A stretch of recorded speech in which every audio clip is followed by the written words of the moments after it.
What is going on, YouTube? It's Yoda coming back at you. Now, do you ever have those moments where you just have to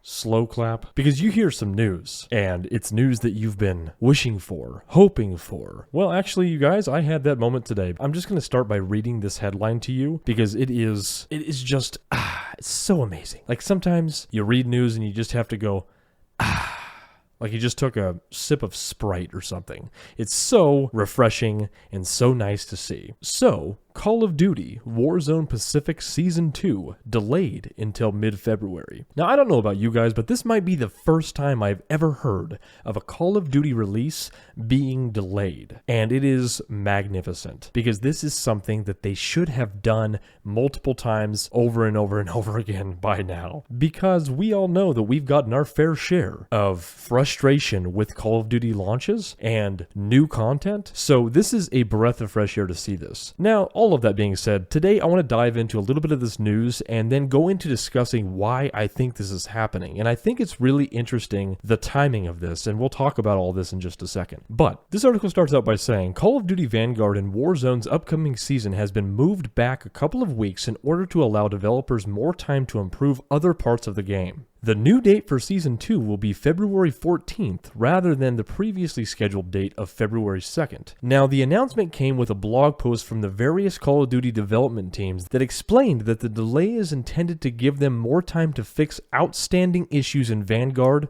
Warzone, Black Ops Cold War, and Modern Warfare. Now, this sounds to be initiated by a series-wide issue that they are apparently working on here, because there's outstanding issues. And I mean, let's not kid ourselves here. Over the last couple of weeks, there have been issues with a lot of these games, and a lot of console players, honestly, guys, they've kind of gotten the shitty end of the deal here. Because I don't know if you've heard the news, but there's console players that have literally not been able to load this game. They have not been able to load in and play for like 2 or 3 weeks now. So it sounds like they're going to start tackling some of those issues, and it sounds like they're actually going to start fixing some things, which is great to hear. Again, this comes in the wake of the Halo Infinite news, with them announcing that they're going to be doing a lot of what the player base has been asking for. And reading further into this article, it sounds exactly like what they're doing with Call of Duty. So this article goes on to say, the planned changes to the games are widespread and come in response to the Call of Duty community's ongoing complaints and frustrations around the series. Unbelievable. The post outlines some of the sweeping changes that the developers hope to make in the near future to all 4 games across all of their available platforms. Quote, upcoming implementations will address several concerns raised by the community and other quality of life improvements. Adjusting the core gameplay loop, mechanics, and balance is a continuing and important focus. Fixes will apply to your platform of choice, 2 generations of consoles and PC, as well as gameplay in general across all 5 systems. End quote. Now again, I'm not going to harp on how cool this is that developers are listening and they're actually trying to solve problems, but this is another example of that. We're seeing this in the works, and it almost makes me wonder, maybe the player base being frustrated is affecting their bottom line. If their player base decreases,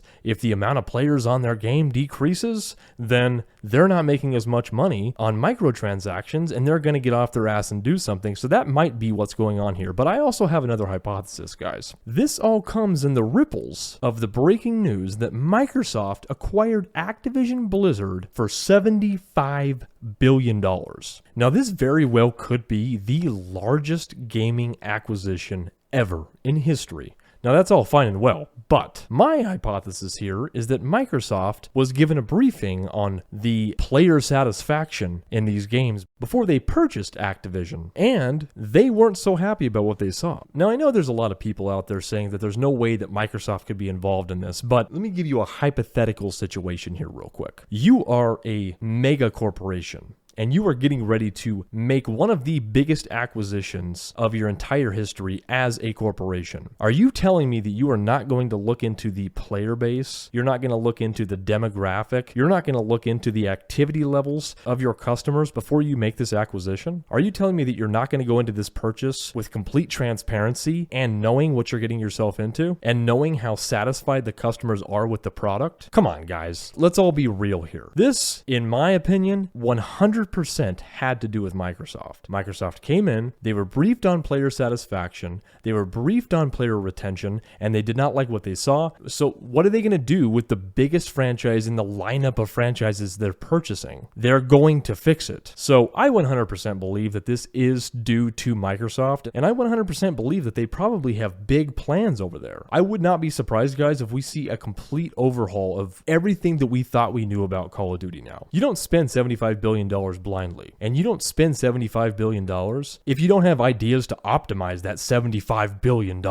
So I think anyone out there that's saying that Microsoft was not involved in this delay, at this point it's too much of a coincidence. Like, what are the chances that we're going to see one of the only delays in recent Call of Duty history in the same week that Call of Duty is acquired by Microsoft? Like, if it sounds like a duck, it's a duck. Now, of course, this is awesome news, and we're going to have to see what Microsoft does with all of the other franchises that they purchased in this acquisition. But anyway, guys, that is going to do it for today's video. Don't forget to like and subscribe, and if you're feeling particularly friendly today, go ahead and tickle that bell for me so you get notified every time I upload. And until next time, wherever my voice and my lovely gameplay in the background find you, I hope that you're having a fantastic day, and I hope that you are out there killing it.